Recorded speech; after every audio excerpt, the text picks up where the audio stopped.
오늘은 두려울 때 기도하는 게 맞습니까? 라는 제목을 가지고 함께 하나님 말씀을 나누도록 하겠습니다. 여러분은 불안과 두려움이 급습할 때, 찾아올 때면 어떻게 하십니까? 두려운 감정 가운데, 불안한 감정 가운데 여러분들이 사로잡히게 되면 여러분들은 그 순간에 어떻게 대처를 하십니까? 별거 아닐 거야, 금방 사라질 거야 하면서 대수롭게 여기지 않으십니까? 아니면은 여러분만의 극복의 방법이 있으십니까? 불안과 두려움의 긍정적인 부분도 분명히 있지만 이런 감정들은 우리 삶 속에서 상당히 불편을 주는 감정들입니다. 불안과 두려움이 찾아올 때 기도를 해야 된다는 것은 잘 알겠는데 그게 쉽사리 되지 않는 것도 사실입니다. 당장 그 불안과 두려움이란 그 감정 자체에 압도되어서 어찌할 바를 몰라서 굉장히 힘겨운 싸움을 할 수밖에 없기 때문입니다. 머리로는 너무나 잘 알고 당장에 두렵고 머리로는 알겠는데 당장 두렵고 불안한 그 감정에 사로잡히면 내가 어떻게 해야 될지 모르는 게 우리들의 모습입니다. 여러분, 두려울 때 기도하는 게 맞을까요? 더 정확하게 표현해서 두렵고 불안할 때 우리는 어떻게 기도를 해야 될까요? 오늘 말씀을 통해서 이것을 우리가 중심적인 주제로 삼고 함께 나누고 그리고 뜨겁게 좀 기도하는 시간을 갖도록 하겠습니다. 오늘 본문은요, 제가 7월 30일 금요일 날 새벽 기도회 때 제가 그때 했던 새벽 설교의 말씀을 제가 좀 그대로 가져왔는데요. 그때 저는 이 본문을 가지고 이렇게 말씀을 나눴습니다. 하나님께서 이스라엘에게 지속적으로 구원의 약속을 하시면서 위로를 하시는데 이스라엘이 이것을 믿지 못하고 자꾸만 두려움에 떨고 있다라고 말씀을 나눴습니다. 그러면서 처음에 들었던 생각이 이겁니다. 제가 가졌던 생각이 뭐냐면은 이 이스라엘 나라들은 왜 이렇게 믿음이 없을까? 왜 믿지 못할까? 왜 이리 두려움에 떨고 있을까라는 그런 생각을 맨 처음 갖게 되었습니다. 여러분들 이 배경을 잘 모르면 이 말의 뜻이 잘 이해가 안 되실 텐데 간단하게 말씀드리면 이렇습니다. 이사야의 메시지는요, 크게 두 가지로 나눌 수 있는데 심판과 회복입니다. 우리 지금 이사야 말씀 함께 나누고 있는데 심판과 회복입니다. 그중 오늘 본문은 회복에 관한 말씀인데 하나님께서 이스라엘에게 내가 너희들을 심판하는 후에 내가 너희들을 회복할 것이다 라는 메시지를 선지자를 통해서 지속적으로 반복적으로 주십니다. 그런데 문제는 이들이 이것을 믿지 못하는 거예요. 왜 믿지 못하냐면은 그들을 멸망시킨 그 바벨론이라는 나라가 너무나 막강한 힘과 권력과 능력을 가지고 있는 나라이기 때문에 한마디로 말해서 두려움 때문에 그 하나님의 말씀을 믿지 못하는 거예요. 이런 강대한 나라한테 우리가 어떻게 벗어날 수 있을까? 회복될 수 있을까? 이런 바벨론이라는 힘 앞에 압도되어서 두려움에 떠는 게 바로 이스라엘 백성들이었습니다. 그래서 그들이 이 회복의 메시지를 신뢰하지 못하는 거예요. 좀 전에 말씀드렸던 대로 저는 이게 이해가 안 갔습니다. 이스라엘은 하나님께서 그렇게 말씀하셨는데 왜 이걸 믿지 못할까? 하나님이 내가 너희를 구원하겠다라고 지속적으로 얘기했는데 왜 이걸 믿지 못할까라는 그런 전 의문이 들었습니다. 그리고 그때도 그런 말씀을 드렸어요. 그래서 이들이 하나님께 뭐라고 외치냐면요. 오늘 본문 9절 말씀해 보시면은 하나님 깨어나십시오. 제발 좀 깨어나십시오. 우리들에게 능력을 베풀어 주십시오라고 그렇게 하나님께 외치는 겁니다. 지금 여러분 이들의 모습 여러분들 어떻게 보이십니까? 진짜 믿음 없어 보이지 않습니까? 내가 너희를 구원하겠다는데 하나님 깨우십시오. 깨어나십시오. 그런데 여러분, 나의 모습을 보니까 이 장면이 너무나도 이해가 되는 거예요. 우리의 모습이 딱 이렇잖아요. 그래서 제가 다른 관점을 가지고 다시 이것을 묵상하게 되었습니다. 우리의 삶을 한번 돌아보겠습니다. 하나님께서 우리의 삶을 인도하시고 돌보셨다는 것을 여러분 느끼십니까? 되돌아보면은 지나온 모든 순간들, 모든 시간들 속에 하나님의 손길이 안 미친 것이 전혀 없다라는 것들을 우리가 늘 고백을 합니다. 그런데도 우리는 오늘도 수많은 두려움과 불안 가운데 힘들어합니다. 두려움에 압도되어서 기도하지 못하고, 기도하더라도 믿지 못하고 의심합니다. 이게 바로 우리들의 모습이에요. 여러분, 요즘에 어떤 두려움에 사로잡혀서 계십니까? 아니면 어떤 걱정에 붙들어 매여서 힘겨워하고 계십니까? 실제로 우리가 살아가는 세상은 아시다시피 바벨론처럼 우리들에게 늘 두려움을 주는 세상이 맞습니다. 이미 우리는 지금 코로나로 인해서 1년 넘는 시간, 1년 6개월이 넘는 시간에 큰 고통을 당하며 살아가고 있습니다. 앞으로 더 나아질 기미도 보이지도 않고요. 언제 끝날지 모르는 불확실성이 우리를 답답하게 만듭니다. 그뿐인가요? 돈 문제, 자녀 문제. 답답한 것 투성인 게 우리들의 삶이고 우리들의 현실입니다. 제가 지난 수요일 날 새벽 기도를 위해서 제가 아침 15시 13분에 일어납니다. 알람을 딱 13분에 맞춰놓고 깨는데 13분에 딱 알람 맞춰놓고 잠이 깨고 그다음에 화장실로 가가지고 양치질을 하고 이제 이렇게 오는데 자연스럽게 이제 양치질을 하고 있었는데요. 갑자기 제가 얼마 전에 아는 형님의 그 페이스북 글을 보게 됐는데, 그 형님이 이명 증상 아시죠? 이명 증상 때문에 힘들어하는 형님이었었는데, 그 형님이 스트레스 때문에 이명 증상이 생겼고 그거가 이제 좀 반복이 되고 있다라는 그런 글을 제가 봤어요. 그리고 하나님께서 쉬어가는 사인을 주시는 걸 알고 자기가 좀 쉬고 있다라는 그런 사인을 받는 그 내용을 봤었는데, 제가 그 생각이 갑자기 들면서 신기하게도 제 왼쪽 귀에서 이명을 감지하게 됐어요. 실제로 들리는 건지 아니면 원래 들렸던 건지 내가 신경을 안 쓰다가 갑자기 인식을 하게 되었는지 모르지만 이명 소리와 함께 제 온 신경이 지금 왼쪽에 가 있게 되었습니다. 귀에서 삐하는 소리가 계속 나고 있어요. 24시간 내에 계속. 그러니까 제 마음가운데 좀 두려운 마음이 들기 시작했습니다. 불안감들. 내 귀 속엔 소리가 분명히 들리고 아무리 귀를 만지고 비벼봐도 손을 내저어도 신경 쓰이는 소리가 줄어들지 않았습니다. 소리는 둘째치고 제일 좀 제가 힘들었던 거는 불안과 두려움이었어요. 그 순간. 두려움이 엄습하기 시작하는데 그 새벽 시간에 정신을 못 차리겠더라고요.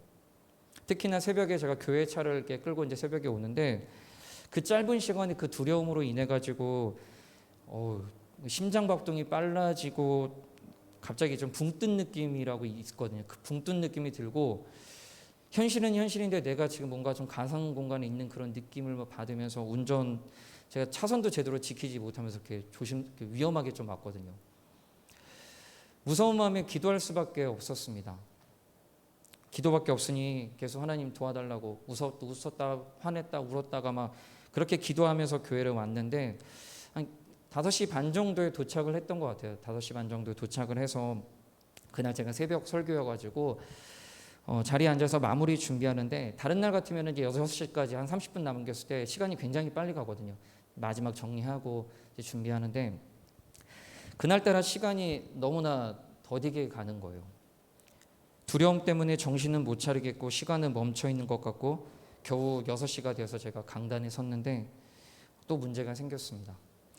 두려움으로 인해 가지고 내가 과연 이 20분을 버틸 수 있을까라는 생각이 갑자기 엄습하기 시작했습니다. 내려가고 싶다라는 생각이 들면서 겁이 나면서 식은땀이 나기 시작했는데, 그때 제 그 설교가 다 녹화되어 있어서 다른 분들은 모르겠지만 저 혼자는 그날이 참 달랐다라는 생각을 참 많이 합니다. 새벽 시간에 제가 별로 소리도 지르지 않고 조용조용하게 하는데 그때는 이 두려운 마음 때문에 뭐 크게 소리는 아니지만 계속 좀 소리 지르면서 기도 이렇게 제가 설교를 했던 그 영상이 남아 있을 겁니다. 이 얘기 들었다고 굳이 뭐 유튜브 들어가서 보시지 마시고요. 네. 두려움과 불안의 그 마음 감정 앞에서 저는 속수무책이었습니다. 저는 할 수 있는 게 아무것도 없고 안 좋은 생각이 계속 제 머릿속에 맴돌았습니다.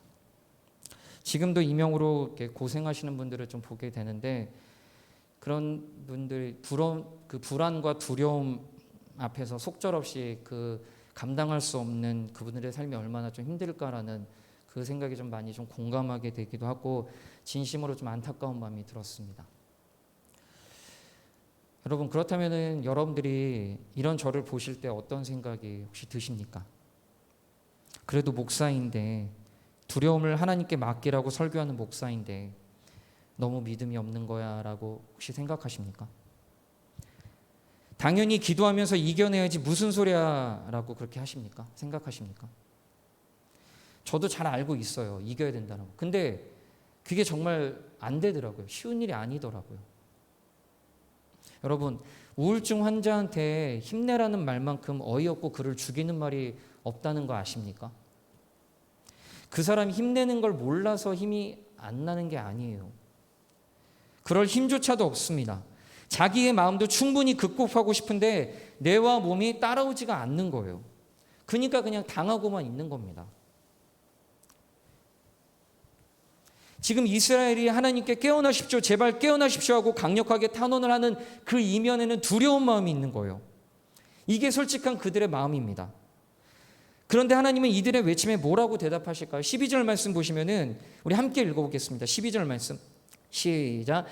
이르시되 너희를 위로하는 자는 나 곧 나이니라. 너는 어떠한 자에게 죽을 사람을 두려워하며 풀같이 될 사람의 아들을 두려워하느냐.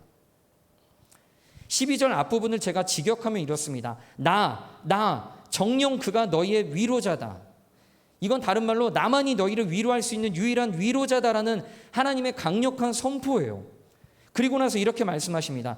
너는 어떠한 자이기에 죽을 사람을 두려워하느냐? 왜 풀과 같이 될 사람의 아들을 두려워하느냐?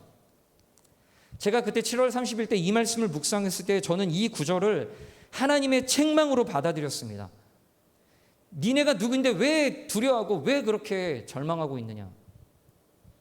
왜 자꾸만 두려워하느냐? 하나님께서 무섭게 꾸짖는 걸로 저는 받아들였어요. 그런데 제가 다시 묵상을 하다가 조금은 다른 관점을 가지게 되었습니다. 이 말씀 책망 맞아요. 하나님께서 책망하는 말씀. 그러나 이 책망은요, 두려운 감정 자체를 책망하시는 말씀이 아닙니다. 여러분, 두려운 마음을 가지는 게 잘못일까요? 믿음 없는 겁니까? 불안한 마음을 가지는 게 잘못입니까? 아니요. 시편에 보면 두려운 감정이나 이런 것들에 대해서 얼마나 많은 말씀을 하는지, 직접적으로 하는지 모릅니다. 이런 말씀이 너무나 많아요. 우리는 두려움에 빠져 있으면 안 되고 믿음 없는 것이라고 생각을 은연중에 생각하고 있는데 아니에요. 지금 이 말씀은 그 두려운 감정 가운데서 자꾸만 네가 매몰되게 되면은, 거기에 계속 빠져 있으면은 안 된다라는 그 하나님의 그 사랑의 질책의 말씀이 아닐까라고 저는 그렇게 받아들였습니다. 다시 묵상을 하면서 두려운 감정, 그걸 느끼는 것 자체가 잘못된 것이 아니라 너가 거기에 계속 머물러 있으면 매몰되게 되면은 거기에 빠져 있으면 안 된다라는 그 하나님의 사랑의 질책의 말씀이 아닐까라는 거예요. 여러분, 두려운 감정에 매몰되어 빠져 있으면 어떻게 되는지 아십니까? 13절 말씀 보시면은 하늘을 펴고 땅의 기초를 정하고 너를 지은 자 여호와를 어찌하여 잊어버렸느냐? 너를 멸하려고 준비하는 저 학대자의 분노를 어찌하여 항상 종일 두려워하느냐? 학대자의 분노가 어디 있느냐? 바로 이 말씀이에요. 여기에 매몰되게 있으면은 학대자의 분노를 어찌하여 항상 그리고 종일 두려워하느냐는 그 말씀처럼 두려운 감정이란 것이 우리를 종일 그리고 항상 사로잡게 됩니다. 그 두려움과 불안에 우리가 눌리게 되는 거예요. 눌려요. 눌린다는 표현이 딱 맞아요. 헤어나지 못하는 거예요. 두려움과 불안의 마음이 우리를 사로잡아가지고 어떻게 감당이 안 되는 겁니다. 이렇게 된 결과 여러분 어떻게 되는지 아십니까? 13절 말씀 보시면은 앞부분에 뭐라고 하냐면은 여호와를 어찌하여 잊어버렸냐. 다시 말해서 하나님을 잊어버리게 됩니다. 이게 가장 큰 문제예요. 그래서 하나님께서 여기서 빠져나오라는 거예요. 너희가 거기에 매몰되게 있으면은 내가 살아계신 하나님을 잊어버리게 되니까, 보지 못하게 되니까. 여러분, 두려운 감정에 우리가 사로잡히게 되면요, 거기에 머물러 있으면은 우리의 시야가 극도로 좁아집니다. 평소에는 넓었던 우리 시야가 다 봤던 우리 시야가 두려운 마음과 불안 가운데 빠지면요, 이것밖에 못 봐요. 다른 거 보지도 못하고 여기에만 빠져요. 그리고 문제 뒤에 계신 하나님을 바라보지 못합니다. 기도하더라도 자꾸만 의심하게 되고 어느 순간 하나님에 대한 기대를 접게 됩니다. 불안이 커졌을 때, 두려움이 커졌을 때 어떻게 접게 되냐면요, 하나님보다 문제가 더 커 보이기 때문에 어차피 하나님도 못 도와주실 거야, 도와주시지 못할 거야, 그렇게 우리의 생각이 고정돼 버려요. 제가 얼마 전에 겪었던 이 이명, 이것을 지금 며칠 동안 저도 계속 좀 싸운다는 표현이 모르는지 모르겠지만, 이것을 겪었을 때 가장 무서웠던 생각이 바로 이거였습니다. 뭐냐면은 하나님도 나를 못 도와주실 거야 라는 생각이 불현듯 들었어요. 거기에 눌리더라고요. 이 생각이 드니까 걷잡을 수 없이 불안하고 두려워졌습니다. 오히려 두려움이 더 가중됐어요. 하나님조차도 나를 여기서 건져주지 못할 거야, 하나님도 여기서 나를 어떻게 하시지 못할 거야 라는 생각에 사로잡히다 보니까 어떻게 못하겠더라고요. 하나님마저 날 도와주지 못하면 나는 대체 어떻게 해야 하나는 생각에 저를 사로잡았습니다. 여러분, 이런 순간에 우리는 어떻게 기도를 해야 될까요? 제가 처음에 질문 드렸던 대로 두려움과 불안의 감정에 사로잡힌 순간에 우리는 어떻게 기도를 해야 될까요? 두려움을 없애달라고 기도해야 되죠. 맞죠?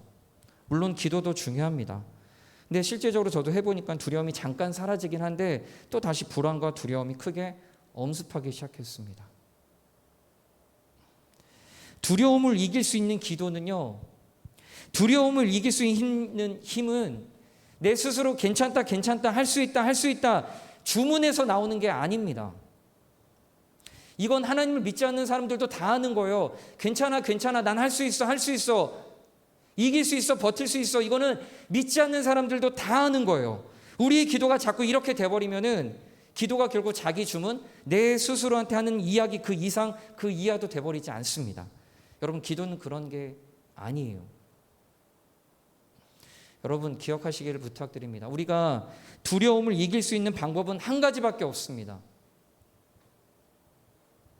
우리 13절 말씀 다시 한번 읽어보겠습니다. 13절 말씀 다 같이 읽어보겠습니다. 시작. 하늘을 펴고 땅의 기초를 정하고 너를 지은 자 여호와를 어찌하여 잊어버렸느냐.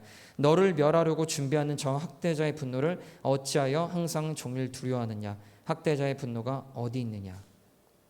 여기서 하나님을 이스라엘 백성이 잊었다라고 표현합니다. 제가 말씀드렸죠. 이것을 반대로 한번 생각해 보겠습니다. 잊는다라는 것의 반대는 바로 기억한다라는 거예요.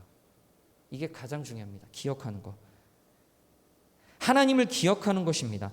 하나님이 누구신지, 하나님이 어떤 분이신지, 그리고 하나님 앞에서 내가 누구인지를 기억하는 거예요. 기억한다는 말은 다른 말로 우리의 시선을 하나님께 고정하는 겁니다. 제가 새벽 기도 후에, 그리고 나서 그 새벽 기도 후에 반복적으로 기도하면서 하나님께 했던 거는 뭐냐면 반복적으로 하나님을 집중하는 거였어요. 힘들었지만, 불안과 두려움이 사로잡혀 있었지만 그럴수록 계속 하나님을 바라봤습니다. 하나님을 집중했어요. 힘들더라도 계속 하나님을 의식했습니다. 하나님을 지속적으로 바라보면서 그 이명이 들기 시작할 때부터의 그 감정과 마음, 그리고 내가 계속 반복해서 하나님과 대화했던 그 2시간의 그 시간을 다시 생각하면서 종이에 써 내려갔어요. 저도 별거 아니라고 생각했었는데 그 써 내려간 분량이 거의 노트가 한 3페이지 정도 되더라고요. 그러니까 저는 그 짧은 2시간도 안 되는 그 시간 동안 계속 하나님과 씨름하면서 하나님께 집중하려고 애썼던 부분들이 있었습니다. 그런 흔적들이 남아 있습니다. 여러분, 두려움과 불안의 상황과 순간에 우리가 해야 될 기도는 바로 하나님께 우리의 시선을 고정시키고 하나님을 기억하고 선포하는 것입니다. 하나님이 어떤 분이신지, 하나님께서 나의 삶을 어떻게 이끌어오셨고 어떻게 인도하셨는지를 말씀을 기억하고 그 말씀대로 선포하는 거예요. 하나님은 하나님이십니다. 내가 믿는 하나님, 불안과 두려움과 어려움이 나를 엄습하더라도 나는 하나님께 내 시선을 집중하고 입니다. 내 시선을 하나님께 맞춥니다. 이겁니다. 이것밖에 없어요. 이게 진짜 두려움을 이길 수 있는 유일한 우리들의 방법입니다. 그리스도인의 방법입니다. 우리의 눈을 들어서 하나님을 바라보는 것, 하나님께 우리 시선을 집중하는 겁니다. 여러분, 우리는 하나님의 백성이고 하나님의 자녀입니다. 누가 뭐래도 하나님께서 우리의 삶을 이끌어 가시고 우리의 삶을 책임져 주신다라고 분명히 약속하셨고, 우리는 그것을 경험했고 그리고 그것을 기억하는 사람들입니다. 그렇기 때문에 우리가 두려움 상황 가운데서, 온갖 두려움과 불안의 상황 가운데서 우리는 하나님을 바라보고 그 안에서 소망을 찾을 수 있습니다. 수많은 두려움과 불안이 우리의 인생에 주기적으로, 아니 때론 불현듯 찾아옵니다. 이 두려움은 반가운 손님이 아니기 때문에 우리는 늘 불편할 수밖에 없습니다. 두려운 감정과 환경에 사로잡힐 때 우리의 시선을 하나님께 고정시킬 수 있는 우리 모두가 되기를 다시 한번 부탁드립니다.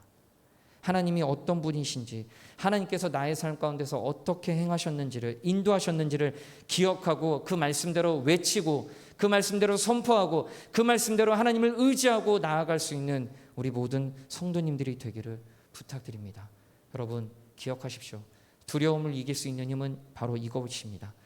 그리고 두려움을 이길 수 있는 힘은, 방법은 이것밖에 없습니다. 우리는 하나님의 백성입니다. 기도하겠습니다.